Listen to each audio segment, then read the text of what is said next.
Hello everyone, welcome back my YouTube channel as study 2.0। Friends, आज के video में हम बीएड संयुक्त प्रवेश परीक्षा के लिए हिंदी का प्रैक्टिस सेट करने वाले हैं। इस वीडियो में टोटल 50 क्वेश्चन है, जिनका आंसर कमेंट बॉक्स में आपको भी देना होगा और ये बताना होगा कि आपने कितने क्वेश्चन सही अटेम्प्ट किए। चलिए वीडियो स्टार्ट करते हैं।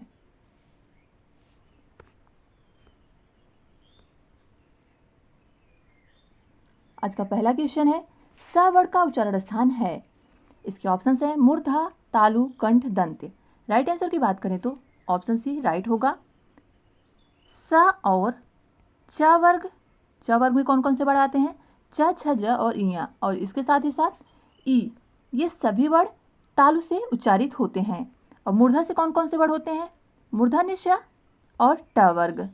याद रखिएगा, ये मूर्धा से उच्चारित होने वाले वर्ड हैं। कंठ से बात करें तो अ और क वर्ग में प, क, ख, ग, घ, अंग। और दंत से होते हैं ये वाला दंतिसा एवं त वर्ग। नेक्स्ट क्वेश्चन, निम्न में से पगड़ी कौन सा शब्द है? आपको बताना है पगड़ी कौन सा शब्द है। तस्तम, देशज, विदेशज और तद्भव। राइट आंसर हो जाएगा ऑप्शन सी देशज। पगड़ी, लोटा, खिड़की, डिबिया, ये सब देशज शब्द होते हैं। नेक्स्ट क्वेश्चन है, आप बीती में कौन सा समास है? आप बीती में समास की बात करें तो राइट आंसर होगा ऑप्शन सी तत्पुरुष समास। आप बीती का अगर विग्रह करें तो आप पर बीती यानी अधिकरण कारक के अंतर्गत आता है, इसलिए ये कौन सा समास है? तत्पुरुष समास।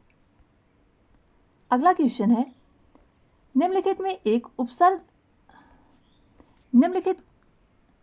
उपसर्ग नहीं लगा है। किसमें उपसर्ग नहीं लगा है? इसके ऑप्शन है अपवाद, प्रभाव, ओढ़ना, पराजय। अपवाद में कौन सा उपसर्ग है? अप। प्रभाव में प्र।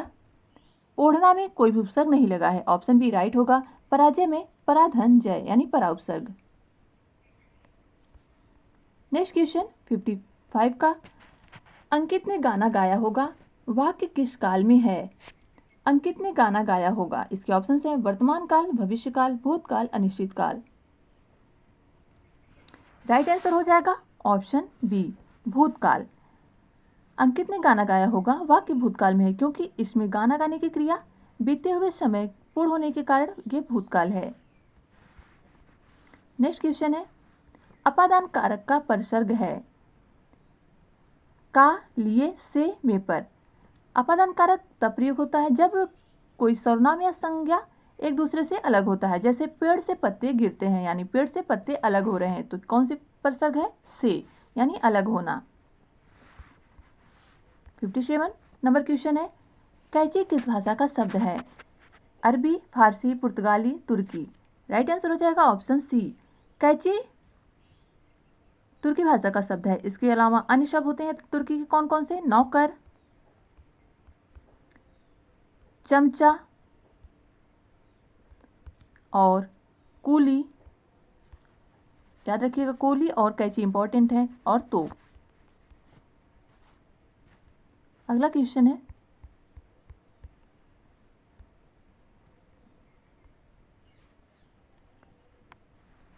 फिफ्टी 58 नंबर का क्वेश्चन है, निम्नलिखित में से कौन सा आधा तीतर आधा बटेर मुहावरे का सही अर्थ है?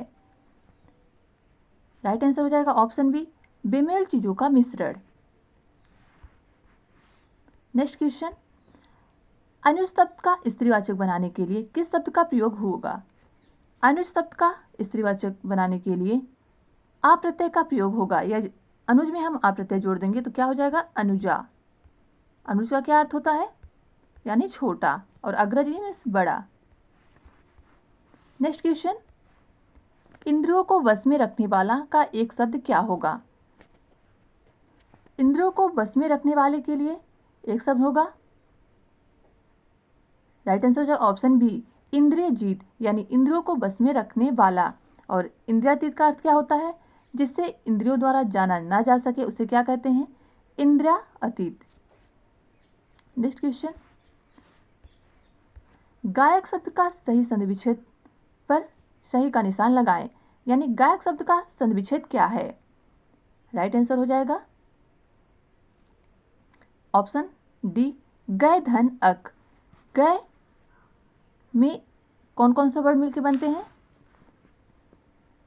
ए आई प्लस अ बराबर क्या होता है? आय।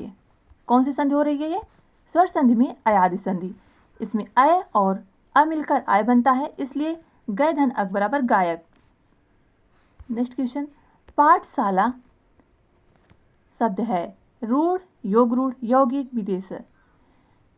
पाठशाला शब्द है यौगिक। Right answer option B. पाठशाला दो शब्दों से मिलकर बना है, कौन कौन से? पाठ और शाला है। नेक्स्ट क्वेश्चन, निम्नलिखित में निश्चयवाचक सर्वनाम है। निश्चयवाचक सर्वनाम में राइट आंसर हो जाएगा ऑप्शन सी यह। अनिश्चयवाचक सर्वनाम कौन कौन से हैं? कोई। Next question, question number 64, Hindi के प्रथम ललित निबंधकार हैं। हिंदी के प्रथम ललित निबंधकार के लिए प्रसिद्ध हैं। राइट आंसर की बात करें तो ऑप्शन डी राइट होगा, हजारी प्रसाद द्विवेदी। हजारी प्रसाद की जो रचनाएं हैं कटुज और अशोक के फूल, याद रखिएगा अशोक के फूल और कटुज। नेक्स्ट क्वेश्चन, मन में उत्पन्न होने वाले अस्थिर मनोविकारों को क्या कहते हैं? मन में उत्पन्न होने वाले अस्थिर मनोविकारों को कहते हैं संचारी भाव, और इनकी कुल संख्या कितनी है? 33। नेक्स्ट क्वेश्चन, वाक्यांशों तथा वाक्यों को जोड़ने का कार्य कौन करता है? वाक्यांशों तथा वाक्यों का जोड़ने का कार्य करता है कौन सा अव्यय? राइट आंसर हो जाएगा ऑप्शन सी समुच्चय बोधक अव्यय। अव्यय कुल 4 प्रकार के होते हैं, संबंध बोधक, समुच्चय बोधक, विस्माद बोधक और क्रिया विशेषण। और जो वाक्यों और वाक्यांशों को जोड़ता है वो है समुच्चय बोधक अव्यय। अव्यय क्या होते हैं आपको पहले बता देते हैं। ऐसे शब्द जिनका परिवर्तन नहीं हो सकता, जैसे और, कब, तब, लेकिन, ये सब अव्यय में आते हैं। अव्यय एक प्रकार के अविकारी शब्द होते हैं जिनका किसी भी प्रकार का विकार नहीं हो सकता। नेक्स्ट क्वेश्चन, क्वेश्चन नंबर 67 है, नहीं पराग नहीं मधुर मधु नहीं विकास एक काल अली कली शिवबंध्यो आगे कौन हवाल। पंक्ति में अलंकार है। राइट आंसर हो जाएगा ऑप्शन सी अन्योक्ति। अन्योक्ति क्यों होगा इसका भी रीजन बता देते हैं आपको। यहाँ पर किसी एक व्यक्ति या वस्तु को लक्ष्य बनाकर किसी दूसरे वस्तु के बारे में बात की गई जाती है अन्योक्ति अलंकार में। और इस दोहे में क्या हुआ है? भौरे और फूल के बीच संबंध बताकर राजा जयसिंह और उनकी नायिका जो है नहोड़ा के बारे में यहाँ पर बात की गई है। राइट आंसर ऑप्शन सी अन्योक्ति। नेक्स्ट क्वेश्चन, इनमें से कौन सा शब्द शुद्ध है?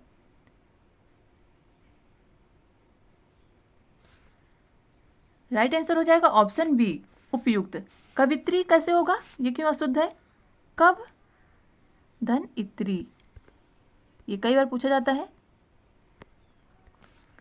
उपयुक्त तो सही शुद्ध है, लेकिन कवित्री कैसे रहेगा? कव इत्री। और अभिव्यक्ति ये भी रॉन्ग है, ऐतिहासिक हो, ऐतिहासिक नहीं ऐतिहासिक होगा।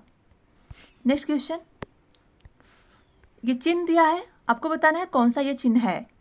उद्धरण, विवरण, लाघव, विस्मादि बोधक। राइट आंसर हो जाएगा ऑप्शन डी विस्मादि बोधक। विस्मादि बोधक चिन्ह क्या प्रदर्शित करते हैं? आश्चर्य, करुणा, घृणा, भय और विषाद। जैसे अरे तुम अनुत्तीर्ण हो गए, ओह क्या बात है। लक्ष्य शब्द के 2 अर्थ हैं। लक्ष्य शब्द के 2 अर्थ क्या हैं? गति, चाल, नाम, बल, सही, उद्देश्य, उद्देश्य या निशाना। लक्ष्य के जो अर्थ होते हैं वो होता है उद्देश्य और निशाना, ये लक्ष्य के समानार्थी शब्द हैं। अगला क्वेश्चन है, सौंदर्य और प्रेम के कवि कहे जाते हैं। राइट आंसर हो जाएगा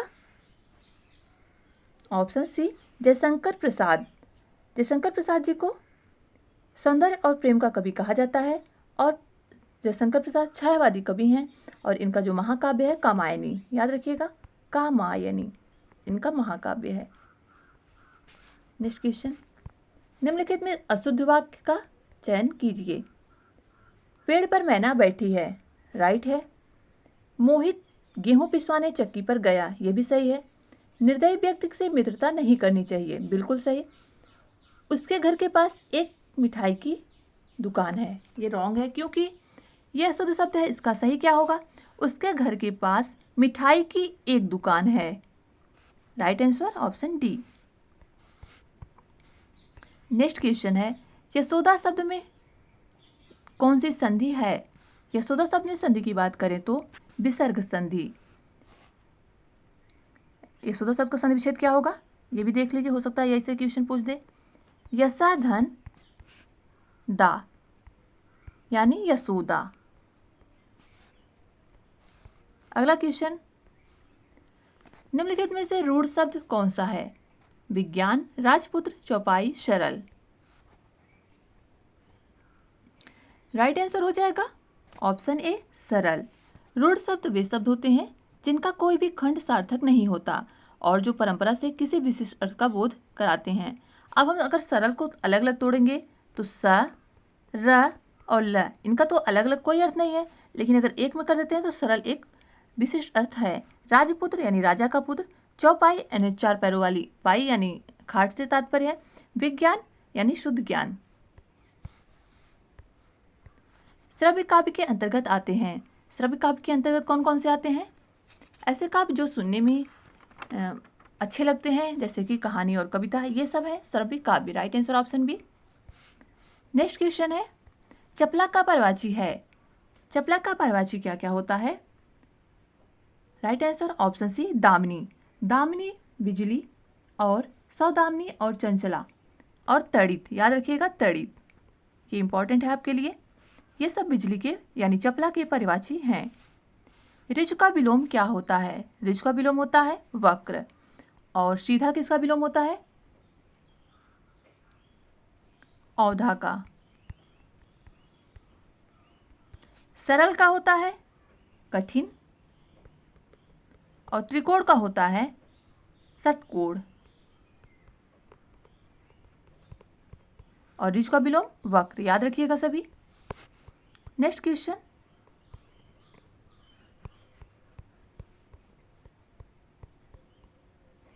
क्वेश्चन नंबर 78, रात में विचरण करने वाला होता है, यानी रात में जो विचरण करता है उसको क्या कहते हैं? निशाचर। ऑप्शन डी राइट होगा। नेक्स्ट क्वेश्चन है, पसार शब्द है। पसार शब्द क्या है? तस्तम, तद्भव, देशज, विदेशज। राइट आंसर हो जाएगा ऑप्शन ए तस्तम। पसार शब्द तस्तम है। नेक्स्ट क्वेश्चन, अवसर का लाभ उठाने वाला मुहावरे का सही अर्थ है, यानी इसका सही अर्थ हो जाएगा बहती गंगा में हाथ धोना। नेक्स्ट क्वेश्चन है 81, वीर रस का स्थायी भाव है। वीर रस का स्थायी भाव होता है उत्साह। शोक करुण रस का स्थायी भाव है। रत्य श्रृंगार रस का। और ग्लानि है भीभत्स रस का। नेक्स्ट क्वेश्चन, पृथ्वीराज की आंखें किस विधा की रचना है? पृथ्वीराज की आंखें एकांकी विधा की रचना है और इसके रचनाकार कौन है? राजकुमार वर्मा।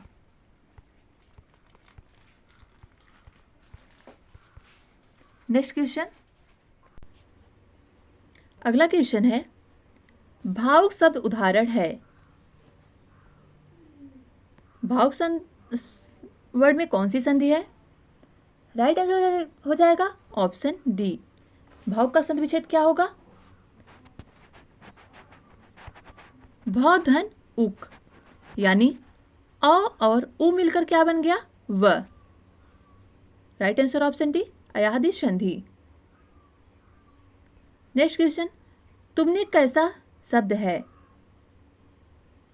तुमने मध्यम पुरुष में आता है, उत्तम पुरुष में आता है मैं और हम, मध्यम पुरुष में आता है तुम, आप, और अन्य पुरुष में आते हैं वह और कोई नेम, जैसे राम, श्याम और वे। नेक्स्ट क्वेश्चन है, प्रिय प्रवास किसकी रचना है? प्रिय प्रवास अयोध्या सिंह उपाध्याय हरिओत की रचना है। यह हिंदी खड़ी बोली का प्रथम महाकाव्य माना जाता है। याद रखिएगा, प्रिय प्रवास हिंदी बोली का प्रथम महाकाव्य माना जाता है। और किसकी रचना है? अयोध्या सिंह उपाध्याय अरिहौत का। नेक्स्ट क्वेश्चन है, निम्नांकित में मिश्र वाक्य का चयन कीजिए। मिश्र वाक्य क्या होता है, पहले आप ये जान लीजिए। मिश्र वाक्य वे वाक्य होते हैं जिनमें एक साधारण वाक्य हो और दूसरा उस पर आश्रित उपवाक्य हो। जैसे जब अनीता गाएगी तब सुजाता नाचेगी, यानी अनीता के गाने पर सुजाता डिपेंड है। Right answer option C. Next question, Anjali बहुत थोड़ा भोजन करती है, वाक्य में क्रिया विशेषण है। राइट आंसर हो जाएगा ऑप्शन बी, बहुत। अगला क्वेश्चन है, खंड काव्य में किसका वर्णन होता है? राइट आंसर हो जाएगा कौन सा? ऑप्शन ए, मानव जीवन के एक भाग का चित्रण होता है खंड काव्य। 99 के फेर में पड़ना मुहावरे का सही अर्थ है। राइट आंसर ऑप्शन डी, धन संग्रह में चिंता में पड़े रहना ही 99 के फेर में पड़ने का अर्थ होता है। नेक्स्ट क्वेश्चन है, विशेषण जिसकी विशेषता बताता है वह क्या कहलाता है? राइट आंसर ऑप्शन ए, विशेष्य।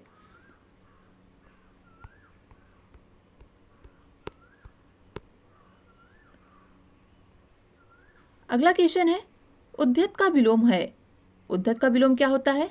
विनीत। ऑप्शन डी राइट होगा। नेक्स्ट क्वेश्चन है, छमाही में कौन सा समास है? छमाही में द्विगु समास होता है। संख्यावाचक जो होते हैं वो द्विगु समास के अंतर्गत आते हैं। समुद्र में लगने वाली आग को क्या कहते हैं?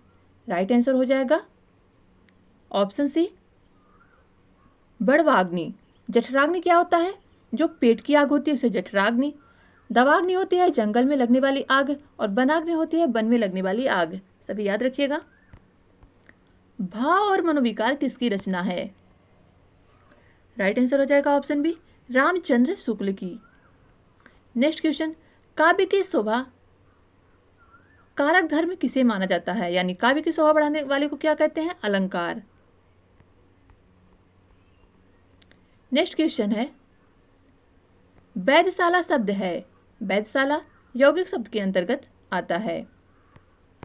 नेक्स्ट क्वेश्चन, प्रबंध काव्य में कुल कितने भेद होते हैं? प्रबंध काव्य में कुल 2 भेद होते हैं। दिगंबर शब्द का सही संधि विच्छेद है। दिगंबर शब्द का सही संधि विच्छेद होता है दिक धन अंबर, यानी दिगंबर। जिसके वस्त्र ही यानी जिसके दिशाएं ही वस्त्र हों उसको क्या कहते हैं? दिगंबर। और इसका संधि विच्छेद होता है दिक प्लस अंबर। अधिमानता में उपसर्ग बताइए। अधि और मानता यानी अधि उपसर्ग है। क्वेश्चन नंबर 100 है, बंधन किसका प्रतीक है? राइट आंसर हो जाएगा ऑप्शन सी, बंधन गुलामी का प्रतीक होता है। ये था हमारा लास्ट का क्वेश्चन। क्वेश्चन आपको कैसे लगे कमेंट बॉक्स में लिखकर जरूर बताइए, और आपने कितने क्वेश्चन सही किए ये भी हमें जरूर बताएं। और ऐसे ही प्रैक्टिस सेट जुड़े रहने के लिए हमारे चैनल ASHD 2.0 को लाइक, सब्सक्राइब और फ्रेंडों में शेयर जरूर करें, ताकि हम आपके लिए ऐसे ही प्रैक्टिस सेट लाते रहें। Thanks for watching.